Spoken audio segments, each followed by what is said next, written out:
കർണാടകയുടെ ചരിത്രം അറിയാൻ ഏറ്റവും എളുപ്പ വഴി ഇവിടുത്തെ ക്ഷേത്രങ്ങൾ സന്ദർശിക്കുക എന്നതാണ്. എവിടെയാണെങ്കിലും അവിടെ അധികാരത്തിൽ വന്നവരുടെ പ്രത്യേകതകൾ അവിടുത്തെ ക്ഷേത്ര ചുവരുകളിൽ നമുക്ക് കാണാൻ സാധിക്കും.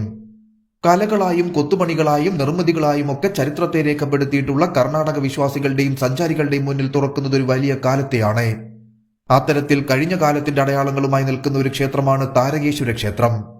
ഇന്നത്തെ വീഡിയോയിൽ താരകേശ്വര ക്ഷേത്രത്തിന്റെ വിശേഷങ്ങളും പ്രത്യേകതകളും നമുക്കൊന്നറിയാൻ ശ്രമിക്കാം. നിർമ്മാണ വിദ്യയിലെ പ്രത്യേകതകൾ കൊണ്ട് കർണാടകയിലെ തന്നെ അറിയപ്പെടുന്ന ക്ഷേത്രമാണ് താരകേശ്വര ക്ഷേത്രം. മധ്യകാലഘട്ടത്തിലെ നിർമ്മാണത്തിന്റെ പ്രത്യേകതകളെല്ലാം തന്നെ നമുക്കിവിടെ കാണാൻ സാധിക്കും. 12ാം നൂറ്റാണ്ടിൽ നിർമ്മിച്ച ഈ ക്ഷേത്രം ശിവന് സമർപ്പിച്ചിരിക്കുന്നു. ഈ ക്ഷേത്രത്തിന്റെ ചരിത്രം തിരഞ്ഞാൽ നിൽക്കുക 12ാം നൂറ്റാണ്ടിലാണ്. ഡെക്കാനിൽ നിന്നുള്ള ചാലൂക്യന്മാരാണ് ക്ഷേത്ര നിർമ്മാണത്തിന് തുടക്കം കുറിക്കുന്നത്. 12ാം നൂറ്റാണ്ടിന്റെ മധ്യത്തോടെയാണ് ഇവർ ക്ഷേത്ര നിർമ്മാണം പൂർത്തിയാക്കുന്നത്.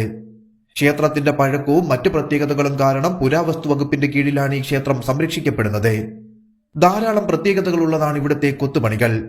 ഇതുകൂടാതെ കന്നഡയിലുള്ള ധാരാളം എഴുത്തുകളും ഇവിടെ കാണാൻ സാധിക്കും.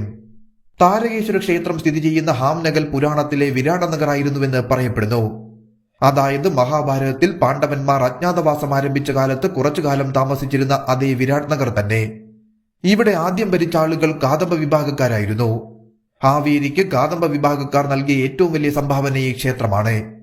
പിന്നീട് ബുദ്ധമതം ഈ പ്രദേശങ്ങളിൽ പിടിമുറുക്കിയതോടെ ഇതൊരു ശിവക്ഷേത്രമായി മാറുകയായിരുന്നു. പിന്നീടാണ് ചാലൂക്യന്മാർ കളത്തിലെത്തുന്നത്.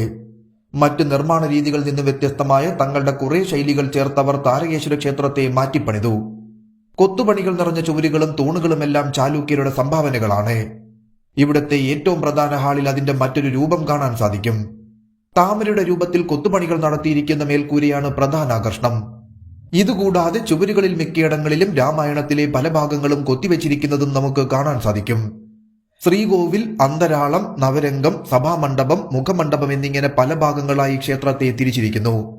മുഖമണ്ഡപത്തിൽ ശ്രീകോവിലിന് അഭിമുഖമായി ഒരു നന്ദി പ്രതിമ സ്ഥിതി ചെയ്യുന്നു. എഞ്ചിനീയറിംഗ് വിസ്മയം എന്ന് വിശേഷിപ്പിക്കപ്പെടാവുന്ന ഒരു നിർമ്മിതിയാണ് ഈ ക്ഷേത്രത്തിനുള്ളത്.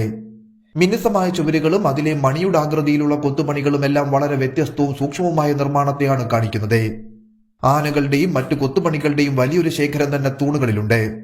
ശിവന്റെ വാഹനമായ നന്ദിക്കും ഇവിടെ ചെറിയൊരു ക്ഷേത്രമുണ്ട്. 12 തൂണുകളുള്ള ഈ ക്ഷേത്രം നന്ദി പവലിയൻ എന്നാണ് അറിയപ്പെടുന്നത്. ദാൽ തടാകത്തിലെ വഞ്ചിയായ ശിക്കാരിയുടെ രൂപത്തിലുള്ള മേൽക്കൂരയും നാഗര രീതിയിൽ നിർമ്മിച്ചിരിക്കുന്ന വടക്ക് കിഴക്കൻ ക്ഷേത്രവും ഗണേശ ക്ഷേത്രവും ഒക്കെ ഇവിടുത്തെ മറ്റു പ്രത്യേകതകളാണ്. താരകേശ്വര ക്ഷേത്രത്തിന്റെ വടക്ക് കിഴക്കായി സ്ഥിതി ചെയ്യുന്ന ഗണേശ ക്ഷേത്രം നാഗര ശൈലിയിലാണ് നിർമ്മിച്ചിരിക്കുന്നത്. ബാംഗ്ലൂരിൽ നിന്നും 370 കിലോമീറ്റർ അകലെ വരദ നദിയുടെ തീരത്തായാണ് താരകേശ്വര ക്ഷേത്രം സ്ഥിതി ചെയ്യുന്നത്. വരദ നദിയിലെ ഹാംനഗൽ എന്ന സ്ഥലമാണ് ക്ഷേത്രത്തിന്റെ ലാൻഡ്മാർക്ക്. ഏറ്റവും അടുത്തുള്ള വിമാനത്താവളമായ ഹൂബ്ലിയിൽ നിന്നും 75 കിലോമീറ്ററും ഏറ്റവും അടുത്ത റെയിൽവേ സ്റ്റേഷനായ ഹാവേരിയിൽ നിന്നും 40 കിലോമീറ്റർ ദൂരവുമുണ്ട് ഈ ക്ഷേത്രത്തിലേക്ക്.